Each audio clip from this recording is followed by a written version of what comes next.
عليكم، ازيكم يا بنات؟ عاملين ايه؟ يا رب تكونوا بخير وعلى طول بخير. معاكم مي من قناه ميدوش ايه. النهارده فيديو جديد وهيكون مختلف جدا. هوريكم كل الحاجات دي وهقول لكم الاسعار وجبتها منين وكل حاجه، بس حابه اخد اول دقيقه من الفيديو اتكلم عن حاجه معينه. الذوق. طبعا كلنا نحب نتعامل مع اي حد بالذوق، ناس تتعامل معانا بذوق واحنا نتعامل مع الناس بذوق، واللي ما عندوش ذوق بنبعد عنه.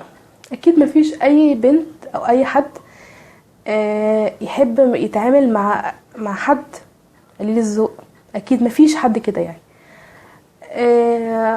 اول ما فكرت اشتري دورت على اكونتات على الانستجرام لمحلات موجوده في السعوديه. كنت عايزه اعمل اوردر يوصل بسرعه، تمام. فشفت اكونت بس مش هو اللي انا جبت منه الحاجات دي، لا انا جبت من اكونت تاني هقول لكم عليه، لكن انا بتكلم دلوقتي على اكونت تاني خالص ماليش دعوه بيه. الاكونت ده شفت الحاجات وسالت عن الاسعار. كان صاحب الاكونت بيرد بايام، يعني اسال على سعر منتج يرد بعديها ب3-4 ايام، اكون اصلا نسيت سالت على ايه. ما فيش برضو تواصل جامد في الاكونت. هم تقريبا بيحطوا صور وخلاص، مش بيردوا على حد. طب تمام خلاص، نقيت اللي انا عايزاه. ابعتوا بقى. كلام قليل الذوق جدا. خلاص يعني انا بلوك، لغيت الاوردر وبلوك، تمام. اول حاجه عايزه اوصلكم ان اي متجر او اي حد صاحب فتح محل اكيد همه ان هو يكسب ويقدم منتج كويس، لكن يقدم منتج كويس ويكسب بقلة ذوق محدش هيقبل كده ابدا ابدا ابدا ابدا. مستحيل حد يقبل ان حد يتكلمه بقلة ذوق. فالاكونت لغيته خالص، عملت له بلوك، لغيت الاوردر. حتى لو هو عنده حاجات مش عند حد، مش عند اي حد تاني، بس مش هجيب من عنده خلاص، هي كلمة وانتهى. اول حاجة لما انا اجيب من اكاونت انصح فيه بنات يجيبوا من الاكاونت، لكن انا اصلا يعني مش بجيب من اكونتات كتيرة، يعني انا تلاقوني قليلة جدا انا اشتري من جروب، من صفحة. ممكن ما اكونش بتعامل مع حد، ممكن اكون بشوف الحاجات بس مش بكلم حد وبتعامل معاه، يعني لما حد تاني يتعامل معايا يشكر لي فيه واجيب منه. هي دي اللي انا عايزه اوصلها لكم. لو انا جبت من محل كويس هشكر لكم فيه عشان انتوا كمان تجيبوا منه، لكن مستحيل اجيب من محل وحش عنده حاجات حلوه ويتكلم بقلة ذوق واشكر لكم فيه، مستحيل. فعشان كده ما جبتش منه حاجه. لكن المره دي بقى خلينا ايجابيين، اصدر لكم طاقه ايجابيه كده ونبعد خالص عن السلبيات دي. لقيت بعد ما لغيت الاوردر في منت كده على طول بدور، طلعت لي صفحه اسمها متجر بنوته. اتفرجت، بعت له كل الصور اللي في الاكونت وعرفت الاسعار. كان بيرد بقمه قمه قمه الذوق بجد والله. هقول لكم اسم المتجر دلوقتي. ممكن بنسبه 60-70% ان انا ممكن اللي ليا في السعوديه ما يعرفش يوصل للمحل، بس برضو كان بيرد، كان بيسهل المواضيع، كان بيعطيني نمرة تليفونه علشان لو حد مثلا تاه ولا حاجه يقدر يتواصل معاه ويعرف المحل فين. فبيساعدوا جامد جدا، بيردوا على طول. يعني انا لو السؤال قعد يوم انساه، لكن ده كانوا بيردوا على طول، ما كانوش بيسيبوا ايام وكده. فالمحل انا اشتريت من المحل نفسه، موجود في السعوديه جده، اسواق الشاطئ، حي الزهراء. هسيب لكم برضو العنوان تحت في صندوق الوصف. الاكونت ده مميز جدا. صاحب الاكونت هو تقريبا صاحب المحل، شخص قمه في الذوق والاحترام، بيرد بسرعه. لو انا تقريبا كان مشغول في حاجه لما اكلمته وبرضه رد. يعني بيتواصلوا على طول، يعني بيشوفوا الاكاونت، مش يحطوا الصورة وانتهى الموضوع، لا يعني برضو في تواصل في الموضوع. فطلبت الحاجات دي، عرفت اسعارها وهقول لكم دلوقتي اسعارها. طلبت الحاجات دي وانصحكم ان انتوا تروحوا على طول. لو انتوا في السعوديه وساكنين في جده، خليكم على طول اشتروا من المحل ده، اسمه مكياجي غير، في اسواق الشاطئ حي الزهراء. ما تشتروش في اي مكان تاني، هو ده انا بضمنه لكم ان هو عنده منتجات اوريجينال 100%. هو بعت لي فواتير وبعت لي كل حاجه، انا مش بشتري برضو على اي حاجه. تمام. اشتريت منه باليتات مورفي، 4 باليتات عنده. لو كنت لقيت اكتر كنت اشتريت، بس هما دول اللي عنده. اشتريت من كل رقم واحده. واشتريت من الا جيرل كونسيلر وبرو، واشتريت من كوسان سنت برضو 4 باليتات. اول حاجه اقول لكم بالاسعار. على فكره هعمل لكم، هحط الصوره دي على هحط صوره المنتجات اللي انا اشتريتها دي على الانستجرام، وهعمل لكم منشن عشان تقدروا تروحوا بسرعه. اول حاجه باليت مورفي بالريال السعودي 150 ريال سعودي، هكتب لكم تحت بالجنيه المصري. هي الواحده ب150 ريال سعودي. كوسان سنت ب85 ريال سعودي، الواحده ب85 ريال سعودي. برو الواحده ب25 ريال سعودي. يعني الاورنج ده ب25 ريال، والكونسيلر ب25 ريال. زبده الشيا فاجئني بيها، هديه منه جميله جدا. هقول لكم دلوقتي انا استخدمتها في ايه، وهقول لكم كمان انتوا تستخدموها في ايه. وكان مكتوب عليها تيكت، وكان سعرها 65 ريال بس. زبده الشيا دي هديه منه، ميرسي على الهديه جميله. اول حاجه حابه اتكلم عليها هو الكونسيلر ده سعره 25 ريال زي ما قلت لكم. هو اورنج كوريكتور. هو بس ده للهالات السوداء، ده خيال جميل جدا جدا جدا. اول حاجه احطه وبينشف على طول، بيتوزع بطريقه سهله جدا، مش بيكلكع ومش بيتجمع في الخطوط، بيقعد مده طويله ومش بيسيح. انصحكم بيه جامد جدا. ده شكله من ورا، وجالي على فكره مغلف، متغلف كله، وانا اللي فتحته. بصوا هو فيه ريشه كده ولونه اورنج، في واحد تاني اخضر، ده للحبوب الحمراء. تمام. انا انصحكم بيه على فكره جامد جدا البنات اللي عندها هالات.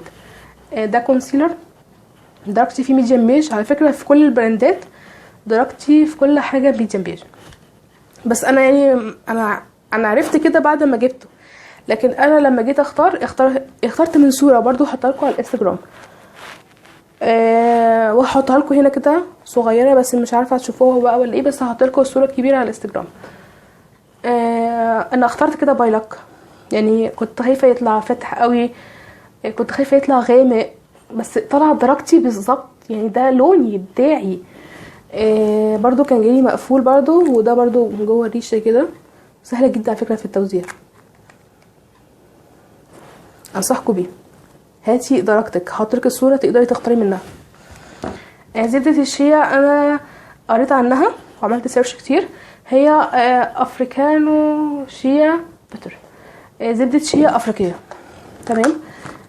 هي لونها اصفر كده زي كاستر ريحتها زيت زيتون، اشمها الاقيها زيت زيتون، اشمها تاني الاقيها لا مش زيت زيتون، حاجه تانية بس انا مش عارفه ايه. بس هي ريحتها مش عطريه، ريحتها حاجه كده اعشاب، مش فاهمه يعني ريحتها ايه بالظبط، مش قادره اميز ريحتها ايه. ما شميتش قبل كده الريحه دي باي زبده شيا، بس ريحتها مميزه جدا على فكره. بترطب بطريقه هايله. اول حاجه دي بترطب مثلا لو في مثلا في تشققات في الرجل، في قشور في الرجل، في قشور في الوش، في قشور في الجسم او في الشعر، دي من اول استعمال تشيله. بصوا هي دهنيه جدا، حتى من هنا كده دهننا. انا باخدها من الغطا، بصوا حته كده امسح كده تبقى حته كبيره تتوزع، شايفينها بتلمع ازاي؟ توزعيها بقى. هو انا حاططها على ايدي عادي، ممكن ترطبي بيها ايديكي عادي خالص، قبل الباديكير بعد الباديكير، للجسم كله. دي بجد خيال، جامده جدا. انا اول مره على فكره اجرب اي زبده شيا، واول ما جربت حاجه ممتازه. لو خلصت مش هتردد ان انا اجيبها تاني، واجيب كمان الحجم الاكبر لو في حجم اكبر.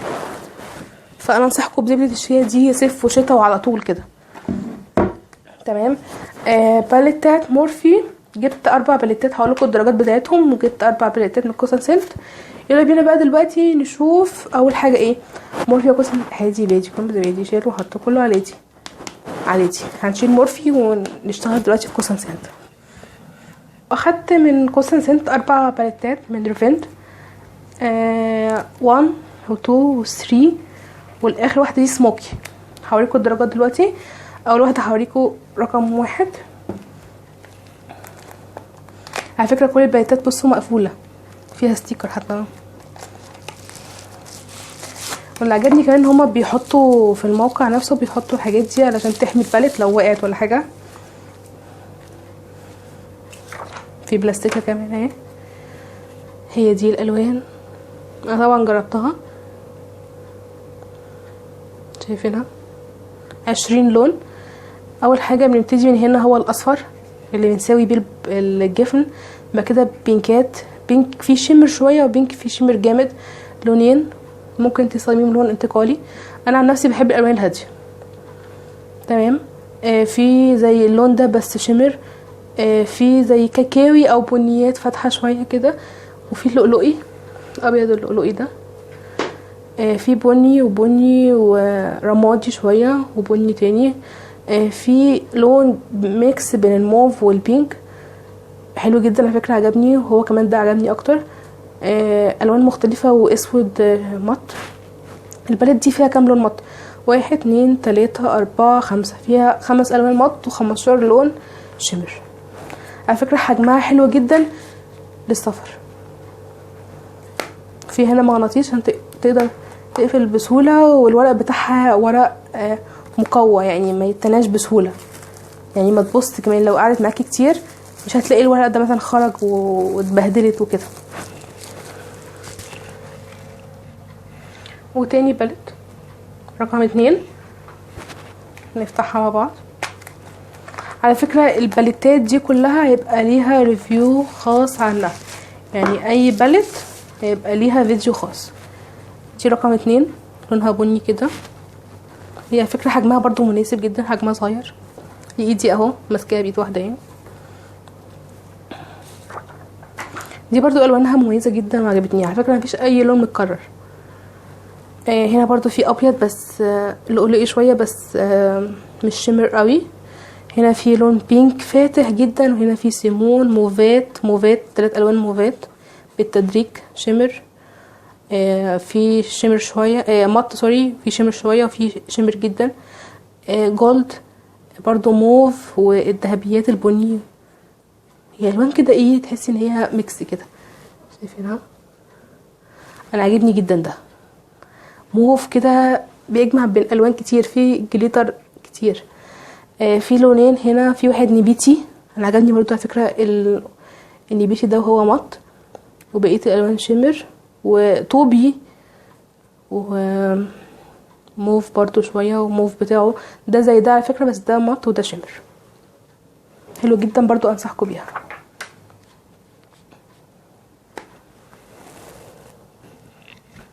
دلوقتي هنتكلم عن تالت واحده.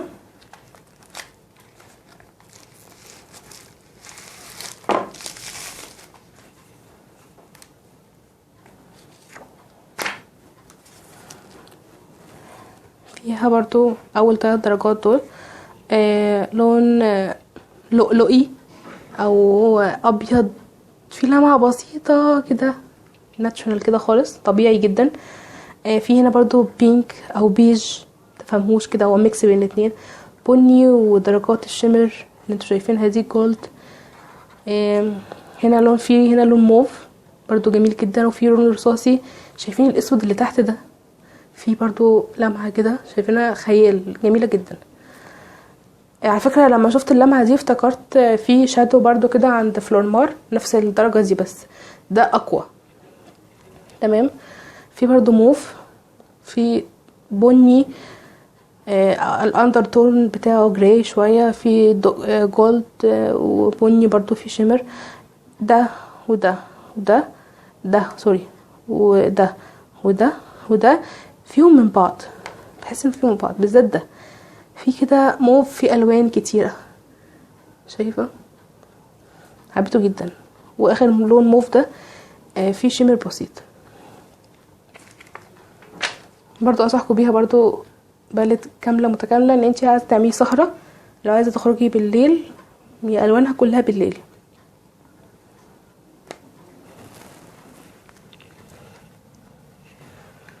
دي اخر باليت اسمها سموكي من كوسن سنت.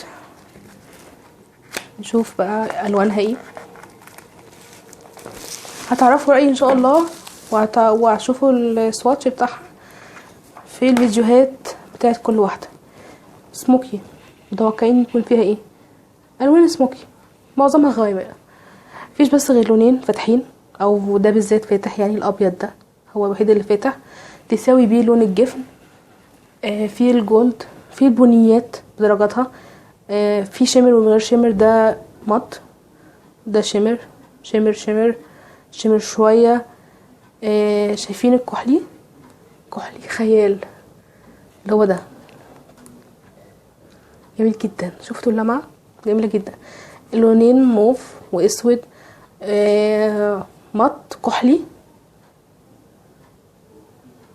جراي، جراي اندرتون بتاعه بني رمادي شويه، برضو بنيات، واللون ده برضو جميل جدا. انا عشان انا بحب الحاجات الطبيعيه، ممكن احط اللون ده واللون ده واللون ده بس. هعمل لكم ان شاء الله سواتش في الفيديو بتاعها، هيكون فيديو خاص. واول بات هتكلم عليها هي من مورفي، درجتها 35 دبليو، 35 عشان فيها 35 لون.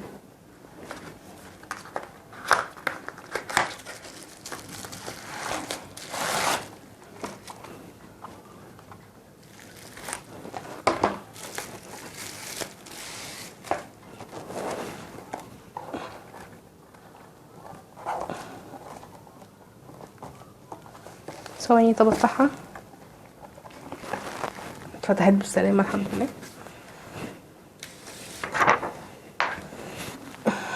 بتكلم اقول ايه، انتوا شايفين كل حاجه. صوت درجاتها جميله جدا.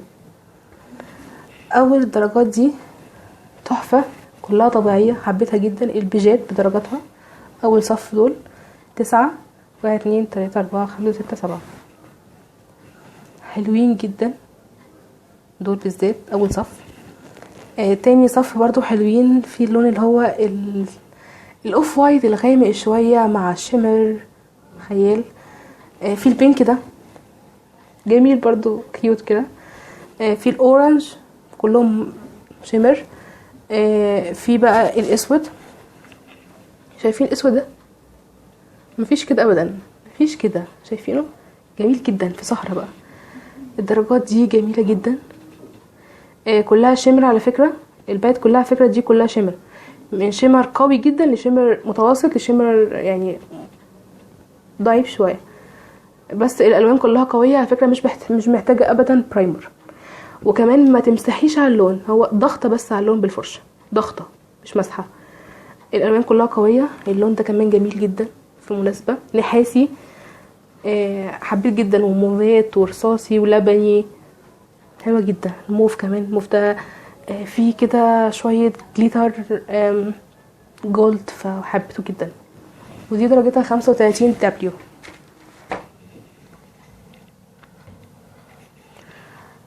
ودي يا بنات 35 اي. افتحها دلوقتي ثواني. بصوا الرقم بيبقى مكتوب هنا، تمام؟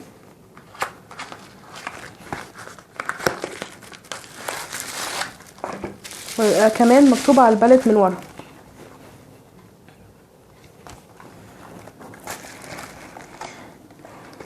ودي على ما اتذكر فيها الوان ميكس. شايفين الالوان تكنيكالر، كلها شمر، كلها شمر، مفيش ولا نمط، كله شمر. اول الوان برضو دي تحفه جدا، طبيعيه جدا، كلها شمر. تاني صف اللون ده حلو جدا، عجبني جدا. اصفر، شايفين اصفر؟ في حد ممكن يحط له اي شادو اصفر، ممكن كفاني كده. في برضو البينك اللي هو الغامق جدا، وفي الاورنج درجة 3 درجات، لا 4 درجات، ده وده وده وده. في في الموف وفي الموف الغامق، في الزيتي بدرجاته، في اللبني، في الجراي. الجراي اندرتون بني شويه، في جراي اندرتون جراي طبيعي، في الذهبي، في اللي هو النبيتي اللي فيه شمر شايفينهم، في الاورنج وفي الذهبي بدرجاته. الذهبي ده غير الذهبي ده خالص.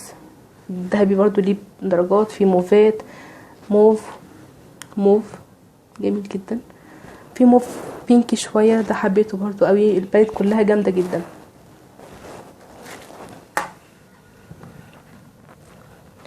ودي يا بنات باليت تانية او تالتة من مورفي، رقمها 35B.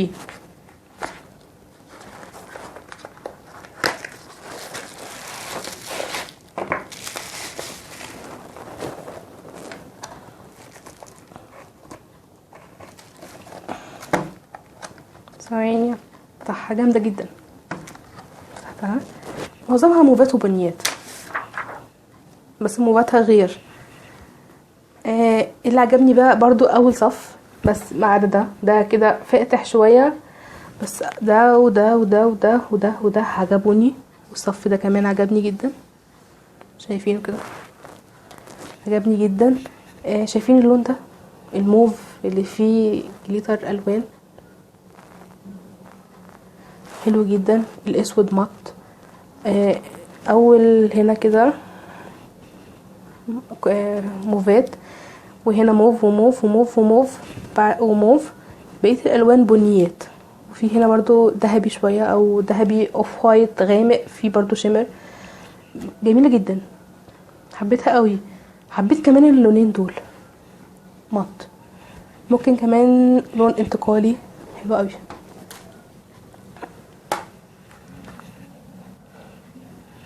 واخر باليت هتكلم عليها من مورفي هي 35N، ودي بيبقى كلها كلها سوري مط، مفيش ولا درجة شمر، كلها مط. هي تبقى قريبة شوية ل 35W، بس W كلها شمر، دي كلها مط. كله مط، مفيش ولا لون شمر، كله كله كله مط. تمام، انا جربتهم كلهم. اول صف برضو فوق كده عجبني. الشمر بتاعه في 35W. لو بصيتوا لها هما الاثنين مع بعض هتلاقوا هما الاثنين، دي شمر دي مط، دي شمر دي مط. الشمر 35W، المط اللي هي دي 35N. برضو الوان السيمون والبنكات هي نفس الدرجات، بس دي مط. في الالوان دي برضو غريبه، حسيتها ان هي غريبه شويه، بس كانت جميله جدا، بالذات اللون البني ده اللي هو اندرتون بتاعه بيتي جميل جدا. والاتنين سيمون والبينك والموف، موف تاني، وفي اتنين اسود. في واحد سواده اقل شويه، وفي واحد سواده فاحم جدا حلو جدا. في اللبني عجبني برضو جدا، حبيتها قوي الباليت دي. لكم باي باي. حابه اقول لكم بس معلومه صغيره. اول حاجه لكل باليت هيكون ليها فيديو خاص، عشان لو في بنوته حابه باليت معينه تبقى ليها فيديو خاص تعرف عنها كل حاجه بالسواتش بتاعها. عشان انا لو جيت عملت دلوقتي سواتش هيبقى عايزه اخلص بسرعه عشان ما اخدش من وقتكم كتير والفيديو ما يطولش مني وانتوا تزهقوا. فعشان كده لكل باليت هيكون ليها فيديو خاص، فاستنوا بقى 8 فيديوهات لكل باليت. وانتوا خلاص عرفتوا رايي في ده. الثلاثه دول حلوين، وهتشوفوا ان شاء الله رايي في هتسمعوه وتشوفوه في ال8 باليتات. 4 باليتات من مورفي و4 باليتات من كوسان سنت بالسواتش بتاعهم، بالالوان كمان اللي انا حبيتها واللي انا جربتها. وهقولكم كمان لو في لون ضعيف او اي حاجه، كله هيتقال في الفيديوهات بتاعه الباليتات. يا رب يكون الفيديو عجبكم واتبسطتوا بيه واستمتعتوا بيه واستفدتوا منه. اهم حاجه عندي ان انتوا تكونوا استفدتوا منه. هتلاقوا صوره بالحاجات دي على ايه اسمه ايه، انستجرام. في حد ينسى الانستجرام ده جميل جدا. هتلاقوا صوره وعامله لكم منشن من عندي للجروب، علشان بتكه واحده بس تروحوا واشتروا منه.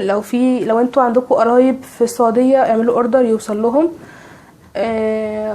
واللي تشتري منه تقول له ان هي جايه من طرف ميوش، هو هيعمل معاها احلى واجب. جميل جدا، هو راجل اصلا ذوق واخلاق. يا رب الناس كده تكون كلها ذوق واخلاق.